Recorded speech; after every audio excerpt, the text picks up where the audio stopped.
il suo lavoro e sente già che gli manca il tempo alla sua età.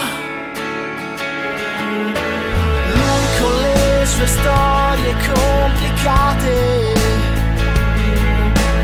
che fa i conti a casa con l'estate.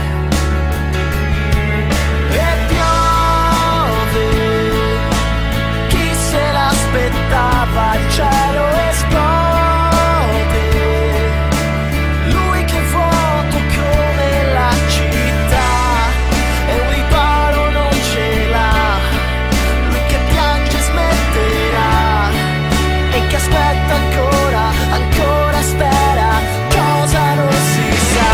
E la pioggia apre il suo spettacolo e un pensiero appoggia sul miracolo.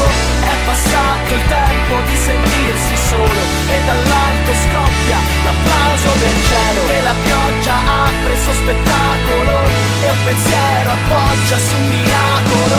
È un ragazzo che si fa un regalo e dall'alto scoppia l'applauso del cielo.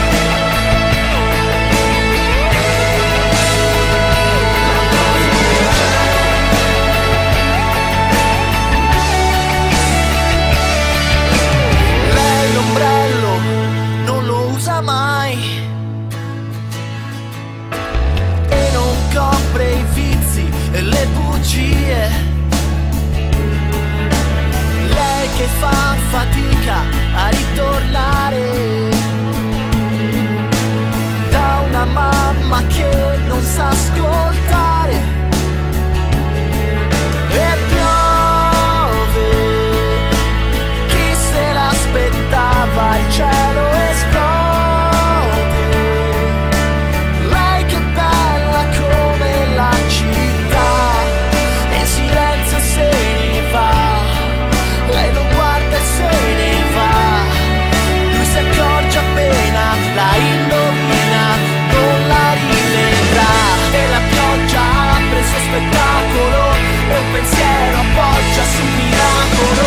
Per due dita appese sullo stesso filo e dall'alto scoppia l'applauso del cielo. E la pioggia porta nuovi desideri sopra quei due cuori spaventati e fieri che si fanno forza per spiccare il volo. E dall'alto scoppia l'applauso del cielo.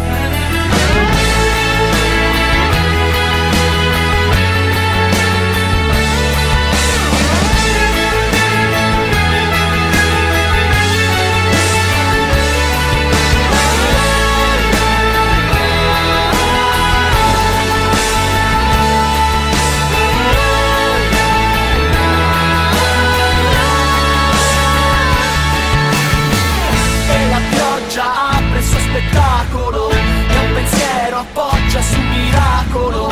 Per due vite appese sullo stesso filo e dall'alto scoppia l'applauso del